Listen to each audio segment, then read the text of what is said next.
Hello à toi, j'espère que tu vas bien. Alors, je vais commencer par un truc un peu cash. Les relations ne devraient pas être aussi épuisantes. Voilà. Donc, je ne parle pas des moments difficiles, des disputes, des trucs compliqués. Ça, c'est la vie, hein, c'est normal. Je parle de cet épuisement de fond, celui qui est là même quand tout va bien. Tu vois, c'est ce truc que tu fais. Par exemple, typiquement, quand tu passes tes soirées à analyser un message qui était peut-être juste un message. Ou que tu te réveilles la nuit avec une conversation qui tourne en boucle et que tu t'es jamais vraiment posé dans une relation, même avec quelqu'un que t'aimes, même quand ça se passe bien. Parce que t'as toujours cette partie de toi qui surveille en permanence. Et ce que je trouve tellement injuste là-dedans, c'est qu'on nous a jamais vraiment expliqué pourquoi. On nous a souvent dit t'es trop sensible, t'as besoin de travailler sur toi, c'est pas la bonne personne. Mais on nous a pas expliqué que ce truc qui tourne en arrière-plan, ce système d'alerte permanent, eh bien, il a une origine. Il se construit pour une raison, très tôt, et surtout, il peut changer. Et c'est ce dont on va parler aujourd'hui. On va comprendre d'où vient ce système en toi, donc les vraies racines, pourquoi certaines relations t'activent et d'autres pas, et ce que ça dit sur toi, et surtout comment on commence à changer ça, pas en théorie, dans ta vraie vie, cette semaine, avec des tips concrets. Donc c'est un épisode un peu plus long que d'habitude parce que le sujet le mérite, mais je te promets que tu as ta place ici du début à la fin. Est-ce que t'es prêt? C'est parti. Bienvenue dans Déblocage intérieur, le podcast qui t'aide à comprendre ce qu'il se passe en toi quand tout part un peu en vrille autour. Moi c'est Louise, je suis passionnée de psychologie et de relations humaines, et ici on met des mots simples, vrais et vivants sur ce qu'on vit tous, mais qu'on ne dit pas toujours. J'aimerais commencer avec quelque chose qui peut paraître un peu contre-intuitif. L'attachement sécure, c'est pas l'absence d'émotion. Et c'est pas quelqu'un qui ne souffre jamais. C'est quelqu'un qui ressent et qui sait quoi faire avec. Et l'allégorie que j'adore pour décrire l'attachement sécure, c'est le radiateur à inertie. Alors, un radiateur à inertie, qu'est-ce que c'est? C'est un radiateur qui continue de rayonner, même quand le chauffage est éteint. Pas parce qu'il est insensible au froid, parce qu'il a une source de chaleur propre à lui-même. Et c'est exactement ça. Typiquement, si tu as ton partenaire qui rentre de quelque part, hein, on s'en fiche, et que tu le sens un peu ailleurs, si tu as un attachement insécure, il y a quelque chose en toi qui part. Tu vas rejouer la semaine, tu te demandes ce que tu as fait, ou alors tu deviens froid pour montrer que tu t'en fiches et que tu n'y tiens pas tant que ça. Le système sécure, lui, il note. Ok, il ou elle a l'air crevé ce soir. Et si ça continue, il dit juste là, t'as l'air un peu ailleurs, est-ce que ça va? Pas de spirale, juste une question. Pareil, si un ou une amie qui annule à la dernière minute, le système sécure est déçu, vraiment, il le dit, vous reportez, et il passe à autre chose. L'émotion dure 20 minutes, pas 3 jours. Et dans une dispute, il reste dans la pièce. En fait, ce qui change, ce n'est pas l'intensité de ce que la personne ressent, parce qu'au final, elle ressent tout autant que toi, c'est son interprétation par défaut. C'est se dire ok, l'autre a peut-être juste passé une journée de merde avant de sauter à l'autre ne m'aime plus. Et c'est ce tout petit décalage qui change absolument tout ce qui suit. Et si t'as envie de réagir comme ça, et je sais que t'en as envie, alors on continue. Et avant de parler de comment on y arrive, il faut qu'on parle de d'où ça vient. Parce que, comme je l'ai dit dans les épisodes précédents, ton système d'attachement, il s'est construit très tôt. Très très tôt. C'est Bowlby et Ainsworth, qui sont les fondateurs de la théorie de l'attachement, qui ont montré que dès les premières années de ta vie, ton cerveau pose une question fondamentale.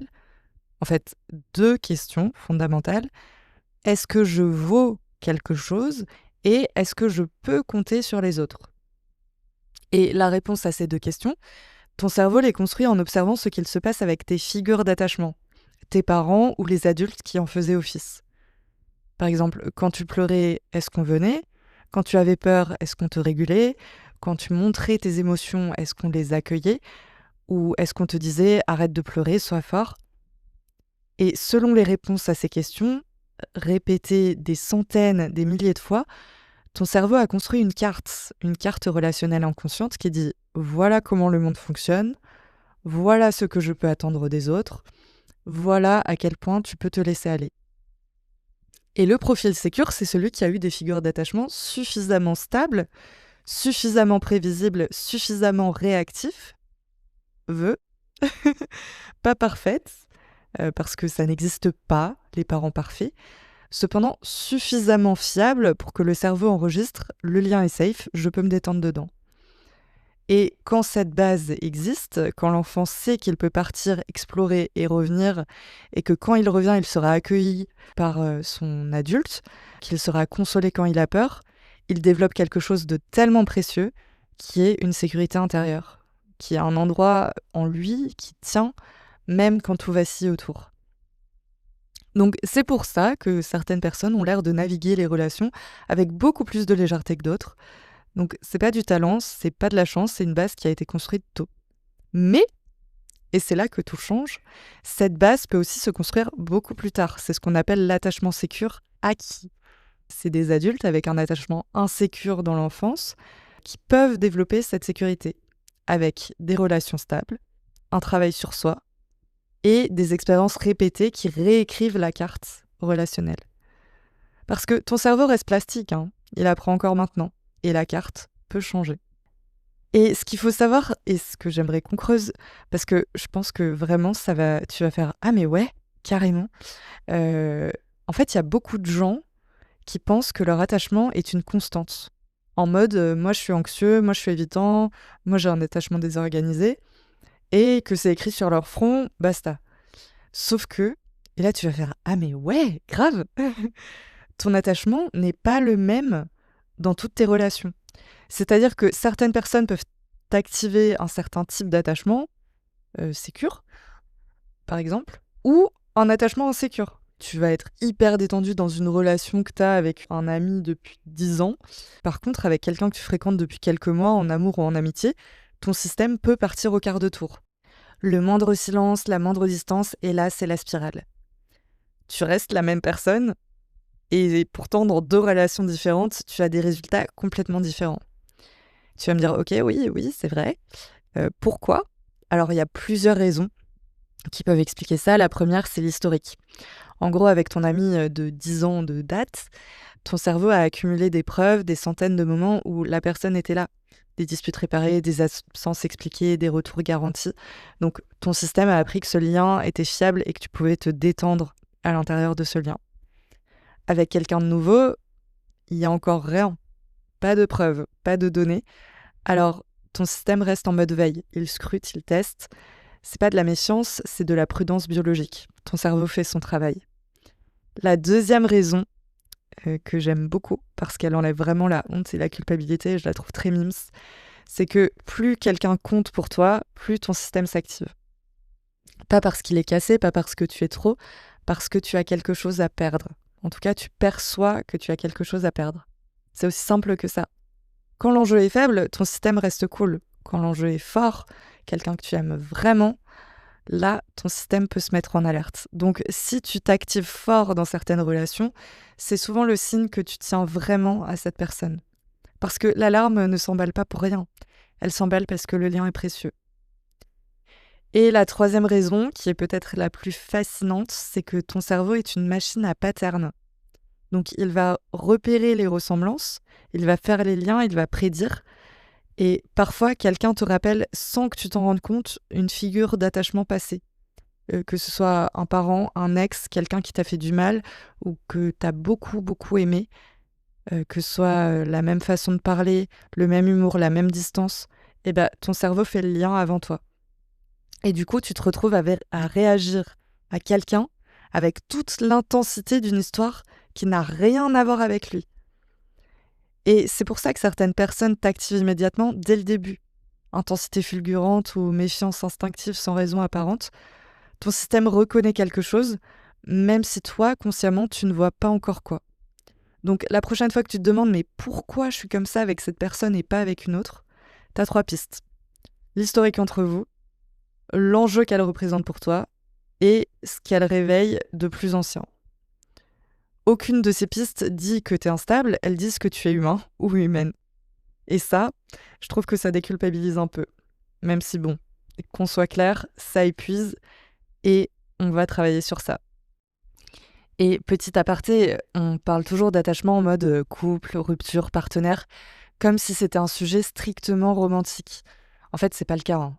Parce que ton système se joue au boulot quand ton manager te fait un retour froid, avec tes amis quand l'un d'eux prend un peu de distance sans expliquer, et même en famille, quand le repas du dimanche ressemble à un champ de mine. Et ce qui est intéressant, c'est que t'es peut-être très sécure dans certains contextes et complètement activé dans d'autres. Parce que les enjeux sont différents, les historiques sont différents, et les figures que chaque relation réveille sont différentes. Donc si tu travailles ton attachement, et si tu as vraiment à cœur de travailler ce sujet, regarde pas seulement ta relation amoureuse. Parce que c'est dans tous ces aspects de ta vie que ça se joue, et c'est aussi dans tous ces aspects de ta vie que ça se répare. Bon, on va maintenant passer à du concret en voyant ce que tu peux faire maintenant, là, tout de suite. Déjà, petit disclaimer avant qu'on rentre en plein dedans. Et oui, désolé, je fais durer le suspense, mais peut-être que tu écoutes cet épisode en pensant à quelqu'un, que ce soit un partenaire, un ami, un parent, et que tu te dis « j'aimerais lui envoyer ça ». Bon, vas-y, envoie-le, j'avoue, ça fait connaître le podcast et ça peut que lui faire du bien. Mais ce qui suit, là, c'est pour toi, ton système, pas celui d'un autre. T'as pas besoin d'attendre que l'autre change pour toi commencer. Ceci étant dit, on peut y aller. Le premier tip, c'est de réparer ta batterie avant de te brancher à l'autre. Alors dit comme ça peut paraître bizarre. En fait, quand ton attachement s'active, ton cerveau croit qu'il y a un danger. Silence, distance, froid. Et immédiatement, ton système crie « Rassure-moi, dis-moi que t'es là ». C'est humain. Cependant, c'est aussi un piège, parce que si l'autre devient ta seule prise électrique pour recharger ta batterie qui est cassée, tu dois constamment te rebrancher. Et ça épuise tout le monde. Le vrai problème, ce n'est pas la prise électrique, c'est la batterie en elle-même. Si ta batterie fuit, peu importe combien de fois tu la branches, ça se vide dès que tu débranches. Alors, la prochaine fois que ça monte, attends 10 minutes avant d'aller vers l'autre. Pas pour ignorer l'émotion, pour redescendre d'un cran, donc marche, respire, écris ce qui se passe en toi. Parce que la recherche montre que la vague émotionnelle dure environ 90 secondes si on ne l'alimente pas. Et quand l'intensité redescend un peu, tu ne vas plus vers l'autre avec un « répare-moi », mais avec un « j'aimerais qu'on parle ». La phrase change à peine, mais dans une relation, ça change tout. Parce que souvent, ce qui rend une émotion incontrôlable, c'est qu'elle est floue. Donc, dire « je vais mal », c'est comme dire « il y a un problème quelque part ». Ton cerveau ne sait pas trop quoi faire avec ça. La psychologie appelle ça l'affect labeling. Donc, quand tu mets un mot précis sur une émotion, l'activité du cerveau émotionnel diminue. En clair, nommer apaise. Donc, essaye un truc simple. 1 fois par jour cette semaine, écris un mot précis sur ton émotion quand tu te sens activé. Pas une phrase, un mot. Donc, ça peut être peur, jalousie, solitude, honte, frustration, fatigue émotionnelle. Voilà, là, je te donne des exemples. Effectivement, il y en a plein d'autres. Juste ça, parce que quand ton cerveau comprend ce qui se passe, il a plus besoin de paniquer autant. Mais il y a un piège dans lequel beaucoup de gens tombent, qui est comprendre énormément, et pourtant rien ne change. Parce que ton cerveau change avec l'expérience. Tu peux écouter tous les podcasts du monde, lire tous les livres, comprendre parfaitement ton attachement, et rester exactement pareil. Pourquoi ? Parce que le cerveau relationnel apprend comme un enfant, par répétition d'expérience. Donc on va faire simple. Cette semaine, montre une petite vérité à quelqu'un. Pas toute ton histoire, juste une couche de plus que d'habitude. Par exemple, en ce moment, je suis un peu à fleur de peau ou ça m'a un peu touchée quand t'as dit ça. Une phrase, c'est tout. Parce que ton cerveau a besoin de vivre cette expérience. De se dire, ok, je me suis montrée telle que je suis et la relation n'a pas cassé. C'est comme ça que la sécurité se construit, pas en théorie, en millimètres. Et je trouve ça puissant de se forcer, enfin, se forcer c'est un mot un peu lourd, mais de se pousser soi-même à justement être un peu plus vulnérables dans des relations sécurisées, parce que du coup, on reprogramme notre cerveau et on se dit au fur et à mesure, ok, en fait, j'ai de la valeur et c'est pas forcément la réaction de l'autre qui va faire que ma valeur va s'amoindrir. Ta valeur reste constante, peu importe ce que les autres disent. Donc se montrer petit à petit tel qu'on est, je pense que c'est la meilleure manière pour aller vers un attachement un peu plus sécure et à terme ne plus être dépendant de nos réactions. Voilà. Et parfois, on faut aussi savoir que le problème, c'est même pas toi, c'est la dynamique dans laquelle tu es. Beaucoup de gens pensent être attirés par la profondeur.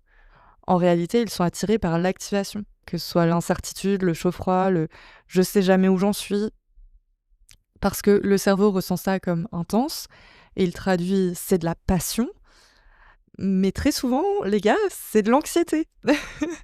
La sécurité, elle est beaucoup plus discrète. Elle ressemble à dormir sans se rejouer la conversation, recevoir un message et juste sourire, se disputer et savoir que ça va tenir quand même. Alors, pose-toi une question simple. Après avoir passé du temps avec quelqu'un, ton système nerveux, il est comment ? Il est plus calme ou plus agité ? Parce que souvent, ton corps a la réponse avant ta tête.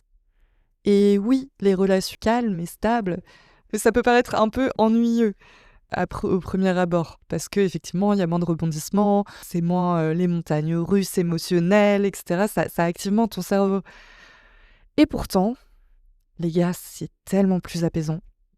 Et je pense qu'on mérite tous ce genre de relations, et on mérite tous de choisir surtout des relations dans lesquelles on se sent bien. Parce que c'est aussi quelque chose dont il faut se rappeler et qui est important dans la manière d'être sécure dans ces relations, c'est que on a toujours le droit de poser nos limites, de dire ce qui nous convient ou ce qui nous convient pas, et ce qui nous convient pas d'ailleurs. Et si la personne en face n'est pas prête à accepter nos limites, eh bien, il faut aussi se poser la question de pourquoi il les accepte pas et est-ce que c'est une personne qu'on a envie de garder dans notre entourage ? C'est une question totalement légitime. Je vous dis pas de rejeter tout le monde. Au contraire, il faut comprendre. Et pour autant, il faut aussi se rappeler qu'on a le choix. Et qu'une relation, ça se fait à deux. Voilà. En tout cas, si tu t'es reconnu dans la série, dans l'anxieux, l'évitant, le désorganisé, et que tu te demandes si le sécure est vraiment pour toi, la réponse c'est oui. Pas parce que c'est facile, pas parce que tu vas y arriver du premier coup, mais parce que ton cerveau est fait pour apprendre, il est fait pour être reprogrammé. Donc, en faisant des petites actions tous les jours, et en te forçant à changer un peu ton mindset vis-à-vis des relations, vis-à-vis de situations, et c'est comme ça qu'on se reprogramme, et c'est comme ça que la plasticité du cerveau fait son effet. Et vraiment, chaque petite expérience de lien qui se passe bien, chaque dispute réparée, chaque peur nommée, chaque fois que tu restes au lieu de fuir, ça pose une brique, ça pose la brique qui te mène vers ton attachement plus sécure. Tu n'es pas condamné au schéma que tu as appris. Tu l'as appris dans un contexte, tu peux en apprendre un autre. Pas en devenant quelqu'un d'autre, en devenant une version de toi qui choisit. Parce que l'attachement sécure, c'est pas un état qu'on atteint un jour, c'est une direction. Et tu peux te mettre en marche maintenant, même d'1 millimètre, parce qu'en attachement, 1 millimètre, c'est déjà énorme. En tout cas, merci d'être là, merci d'avoir eu le courage de regarder tout ça en face, tout le monde ne l'a pas. Dans le prochain épisode, on continuera la série des racines des mécanismes avec ce qui se passe dans les premiers mois de ta vie et comment ça peut potentiellement influencer la personne que tu es aujourd'hui. En tout cas, on se retrouve la semaine prochaine pour un nouvel épisode. Merci encore d'avoir écouté, je t'embrasse, des bisous et à très bientôt dans Déblocage intérieur.